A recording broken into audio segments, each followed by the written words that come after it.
Halo semuanya, terima kasih sudah datang lagi ke channel Fuye Ongko. Terima kasih juga yang udah menonton video-video sebelumnya. Nah, di video kali ini masih sama pembahasannya mengenai berjalan bersama Tuhan Yesus ya. Tapi khusus kali ini saya ingin membahas mengenai berjalan bersama Tuhan Yesus menghadapi rasa takut dan rasa khawatir. Jadi kalau di sebelumnya tentang duka dan kesedihan, ini tentang kekhawatiran dan tentang ketakutan. Pasti semua di antara kita pernah ya punya rasa takut, punya rasa khawatir, dan itu adalah sesuatu yang wajar. Saya ingin bagikan bagian dari Alkitab, yaitu dari sebuah cerita yang mungkin sudah tidak asing ya buat kita, sudah sering didengar.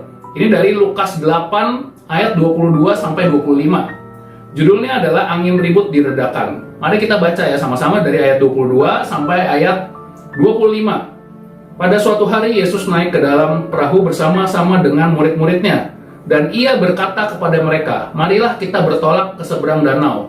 Lalu bertolaklah mereka. Dan ketika mereka sedang berlayar, Yesus tertidur. Sekonyong-konyong turunlah taufan ke danau sehingga perahu itu kemasukan air dan mereka berada dalam bahaya. Jadi perhatikan baik-baik ya di ayat 22, ayat 23 ya. Kemudian, maka datanglah murid-muridnya membangunkan dia, katanya, "Guru, guru, kita akan binasa." Ia pun bangun, lalu menghardik angin dan air yang mengamuk itu, dan angin dan air itu pun reda dan danau itu menjadi teduh. Lalu katanya kepada mereka, "Di manakah kepercayaanmu?" Maka takutlah mereka dan heran.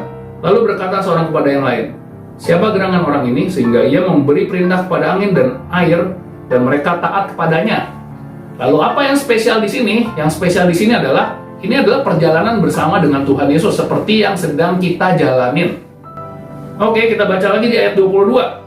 Pada suatu hari Yesus naik ke dalam perahu bersama-sama dengan murid-muridnya dan ia berkata kepada mereka, "Marilah kita bertolak ke seberang danau." Lalu bertolaklah mereka.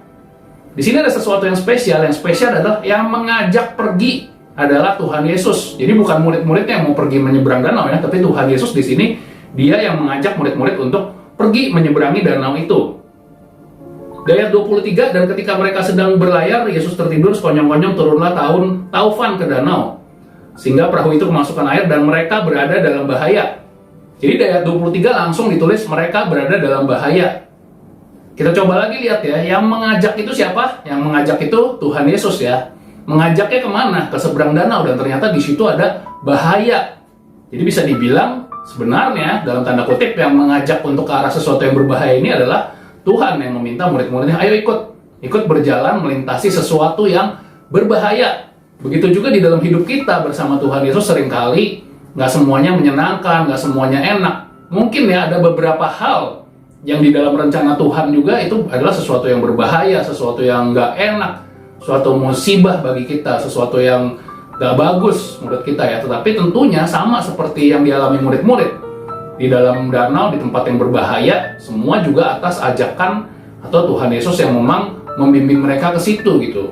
Untuk apa sih sebenarnya kok Tuhan di 2020 ini mengajak saya ke dalam bahaya, ke dalam musibah, ke dalam masalah dan sebagainya? Tentu ada maksudnya ya, karena di sini di ujungnya ditulis Tuhan tetap di sana dan dia meredakan badai itu tepat pada waktunya saat murid-muridnya itu minta pertolongan kepada Tuhan. Begitu juga dengan kita saat ini. Ketika di perahu nih, kita dalam perjalanan bersama Tuhan, Tuhan tetap bersama-sama dengan kita. Di sini kan nggak ditulis, "Ayo kita nyeberang," terus Tuhan pergi ya, pergi entah kemana gitu. Tapi di sini ditulis ya, Tuhan Yesus tetap ada di situ gitu. Begitu juga saat ini mungkin kita berada dalam bahaya, malapetaka, musibah dan sebagainya, tapi Tuhan Yesus tetap pasti berada bersama-sama dengan kita ya, bersama-sama di perjalanan ini. Dan yang harus kita lakukan adalah kita tentunya harus berteriak minta tolong, berdoa, ya minta Tuhan untuk menunjukkan kuasanya, dan pasti di saat yang tepat Tuhan akan tunjukkan kuasanya, dan bahaya apapun seperti yang di sini nih, bahaya apapun akhirnya bisa diatasi oleh kuasa Tuhan. Oke, semoga renungan ini bermanfaat bagi teman-teman yang sedang merasa takut, merasa khawatir, karena segala sesuatu ingat, semua ada di dalam rancangan Tuhan dan semua ada di dalam kuasa Tuhan. Oke, bye-bye, sampai ketemu di video selanjutnya.